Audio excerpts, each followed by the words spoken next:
Hello दोस्तों, स्वागत है आपका बिटकॉइन दुनिया में। तो दोस्तों, इंडिया में जो है क्रिप्टो करेंसी को लेके बहुत सारे डाउट है। सबसे पहला डाउट तो ये है कि क्या इंडिया में जो है क्रिप्टो करेंसी लीगल है या इलीगल है।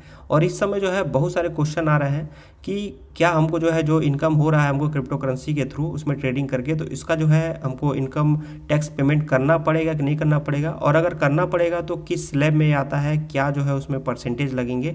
ये जो भी आपके डाउट हैं और जो इंडिया में जो क्रिप्टो की पूरी स्टोरी रही है, तो इसके बारे में आपको जो इन्फॉर्मेशन इस वीडियो में पूरी तरह से मिल जाएगी। सबसे पहले मैं आपको जो है क्रिप्टो करेंसी की जो स्टोरी रही है वो मैं आपको बताना चाहूँगा। तो 2013-2014 में जो है कुछ जो है क्रिप्टो करेंसी एक्सचेंज जो स्टार्ट हुए थे। जुलाई 2017 को क्रिप्टो पे जो है रोक लगाने के लिए एक पहला ड्रॉप जो है गवर्नमेंट की तरफ से जो है पेश हुआ, जिसमें कि जो उस समय जो पोंजी स्कीम चल रहे थे, स्कैम हो रहे थे, और जो टेररिज्म में जो है इसका जो है यूज किया जाता है, ये जो बताया गया था। और दिसंबर 2017 में बिटकॉइन ने जो अपना एक ऑल टाइम हाई लगाया था 20,000 के करीब। फिर फरवरी 2018 को जो हमारे जो पूर्व वित्त मंत्री अरुण जेटली ने कहा था कि बिटकॉइन जो है जो लीगल टेंडर नहीं है इंडिया में, ठीक है। फिर अप्रैल में क्या हुआ था कि अप्रैल में आरबीआई ने जो है जो भी हम लोग अपने जो है इंडियन एक्सचेंज के थ्रू जो है बैंक से लेन देन अभी प्रेजेंट टाइम में कर पा रहे हैं, उसको उन्होंने जो है रोक लगा दी थी। और इस रोक के बाद दोस्तों जैसे इन्होंने जो है इसको स्टॉप किया था, तो हमारे जो इंडियन एक्सचेंज है, खासतौर पे जेब पे उस समय सबसे नंबर 1 पे चल रहा था, वो जो है कहीं ना कहीं सब जितने भी यूजर्स थे उनका जो है साथ छोड़ दिया था। और उसने जो है क्या किया था कि सब यूजर्स से बोल दिया था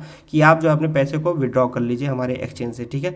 फिर क्या हुआ था, फिर हुआ था जुलाई 2018 में जो भी एक्सचेंजेस थे, जैसा मैं आप लोगों को बताता हूँ कि मैं पीयर टू पीयर के थ्रू जो है उस समय जो है जो भी विड्रॉ डिपॉजिट करना होता था करता था। और उस समय बिटबेंस ने जो है मेरा बहुत साथ दिया था, जो अदर भी इंडियन एक्सचेंज थे वो भी ये कर रहे थे।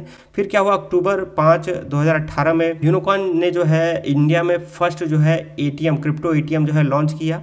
और फिर उसी महीने जो है 25 अक्टूबर को यूनिकॉइन के जो फाउंडर थे सात्विक, उनको जो है अरेस्ट कर लिया गया बेंगलोर पुलिस की तरफ से, ठीक है। जुलाई 2019 में क्या हुआ कि जो गवर्नमेंट पैनल है उनकी सिफारिश थी कि जो भी जो क्रिप्टो में ट्रेड कर रहा है उनको जो है 10 साल तक का जेल और जो है जो जुर्माना भी जो है अच्छा खासा उन लोगों को देना पड़ेगा, ठीक है। फिर मार्च 2020 में क्या हुआ, जो 2 साल से 2018 से लेकर 2020 तक जो हम लोग क्रिप्टो का जो है बैंक के थ्रू जो है लेन देन करते हैं, वो जो बैन लगा था उसको जो है सुप्रीम कोर्ट ने जो है हटा दिया, ठीक है। और जब ये प्रतिबंध हटाने का जब अनाउंसमेंट हुआ था, उस समय बिटकॉइन का प्राइस जो है $7,000 आप स्क्रीन पे देख सकते हैं, मतलब इंडियन रुपये जो है 5 लाख के करीब जो उसका प्राइस चल रहा था। और आज के डेट में आप देख ही सकते हैं बिटकॉइन प्राइस 50 लाख के ऊपर चल रहा है। उसके बाद क्या हुआ दोस्तों, हमारे जो फाइनेंस मिनिस्टर निर्मला सीतारमन, इनके जो है कुछ इंटरव्यू जो हुए थे उसमें जो है कुछ चीज़ें सामने आई कि इंडिया में जो है क्रिप्टो करेंसी, जो करेंसी शब्द है, उससे जो है इंडियन गवर्नमेंट को प्रॉब्लम है। जैसा कि आपको पता है कि जो करेंसी है, जैसे कि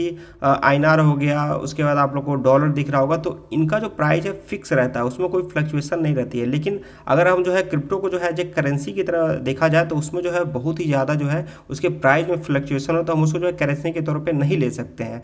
तो ये जो इंडियन गवर्नमेंट को प्रॉब्लम है, उन्होंने यहाँ तक भी जो है कहीं ना कहीं एक हिंट दिया कि इंडियन गवर्नमेंट जो है जैसे कि गोल्ड हो गया, सिल्वर हो गया, एज ए एसेट्स अगर जो है अगर लीगल हमको करना भी होगा तो एज ए एसेट जो है क्रिप्टो को जो हम लीगल कर सकते हैं। और ऐसे इंटरव्यू जो है कुछ अनूप ठाकुर के भी देखने को आए थे। अगर आप लोग हमारे इससे जुड़े होंगे, आप लोग यहाँ जब क्रिप्टो बिल करके सर्च करेंगे तो वहाँ पे आपको जो है लगातार में पिछले जो है 6 महीने के जो भी अपडेट थे क्रिप्टो से संबंधित, वो सारा आप लोग को मैं समय समय पर देता रहा हूँ, ठीक है। और ऐसा सुनने में आ रहा है कि 29 नवंबर से लेके 17 दिसंबर के बीच जो विंटर सेशन स्टार्ट होने वाला है हमारा, उसमें क्रिप्टो बिल को पेश किया जा सकता है। और उसमें हो सकता है कि क्रिप्टो को जो है एज ए एसेट्स लीगल किया जा सकता है। तो ये जो अभी तक की जो कंडीशन है क्रिप्टो का, जो हमारे इंडिया में कोई भी अगर आपको बोलता है कि क्रिप्टो इंडिया में बैन है या जो है लीगल हो गया है, तो इससे जो है थोड़ा सा बच के रहिएगा, कंफ्यूज मत होइएगा, ठीक है। अब सेकंड जो टॉपिक दोस्तों, कि क्रिप्टो में अगर हमको इनकम होता है तो क्या हमको इसके ऊपर टैक्स पेमेंट करना पड़ेगा, और अगर करना पड़ेगा तो कितना % करना पड़ेगा, कौन से स्लैब में आएगा। तो पहली बात तो ये मैं क्लियर कर देना चाहता हूँ कि इंडिया की तरफ से जो भी रूल है इनकम से संबंधित, अगर एग्रीकल्चर जो हमारी जो एग्रीकल्चर इनकम है उसको छोड़ के जो है जो भी आपको इनकम होता है उस पर आपको जो है टैक्स पेमेंट करना ही पड़ेगा। और फिलहाल जो है अभी इंडियन गवर्नमेंट ने जो है क्रिप्टो करेंसी में जो भी इनकम होता है, जो भी अभी रूल है टैक्सेशन के, तो उसमें इसको शामिल नहीं किया। मतलब कि चीज़ें अभी एकदम क्लियर नहीं है, कितना % जो है टैक्स लगाना है, किस जो है स्लैब में इसको रखना है, अभी प्रेजेंट टाइम में कोई रूल नहीं है, ठीक है। अभी आज जो मेरे पास बहुत सारे ये स्क्रीनशॉट आए हैं, सामने देखने को अखबार में एक आया था आर्टिकल, इसमें भी ये चीज़ें जिक्र किया गया है कि जो है अभी कोई भी रूल नहीं बना हुआ है। लेकिन ऐसा जो है बताया जा रहा है कि जो क्रिप्टो बिल पेश होने से पहले ही जो है क्रिप्टो पे जो टैक्स लगाने की जो है जो भी परसेंटेज है किस स्लैब में आना चाहिए, ये सारे रूल जो है देखने को मिल सकते हैं हम लोग को। तो अगर जो है इंडियन गवर्नमेंट जो है क्रिप्टो करेंसी की जो भी हमारी इनकम हो रही है उस पर अगर वो टैक्स लेना स्टार्ट करके रूल बनाएगी तो कहीं ना कहीं जो है डायरेक्टली इनडायरेक्टली जो है वो लीगल ही हो गया। ठीक है, मैंने आप लोग को जो है 4 जुलाई के करीब एक वीडियो बना के दिया था, उसमें बताया था कि किस तरह से आप जो है इनकम टैक्स पेमेंट कर सकते हैं क्रिप्टो करेंसी का।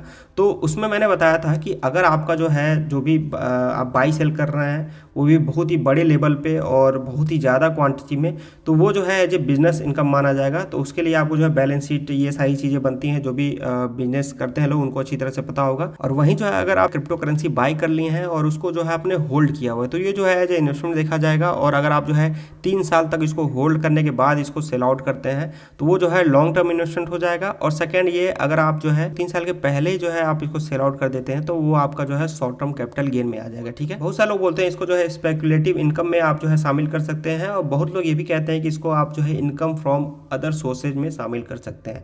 लेकिन दोस्तों मैंने जैसा कि आपको बताया कि अभी जो है कोई भी रूल नहीं निकल के आया है, लेकिन मेरा यही मानना है कि अगर आप जो है सेफ चलना चाहते हैं तो आप इनकम फ्रॉम अदर सोर्सेज में जो है डाल सकते हैं। अगर आप जो है बड़े लेवल पे जो है आप ट्रेडिंग कर रहे हैं और आपको पता ही होगा जो भी स्लैब है हमारा 5 लाख के ऊपर जो भी इनकम होता है उसको आपको जो है टैक्स देना ही पड़ेगा।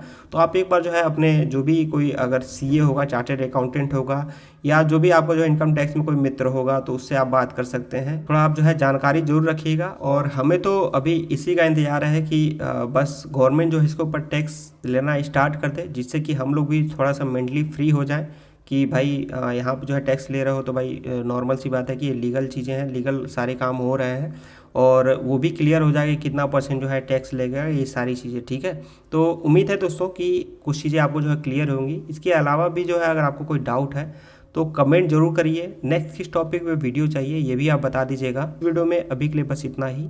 जय हिंद।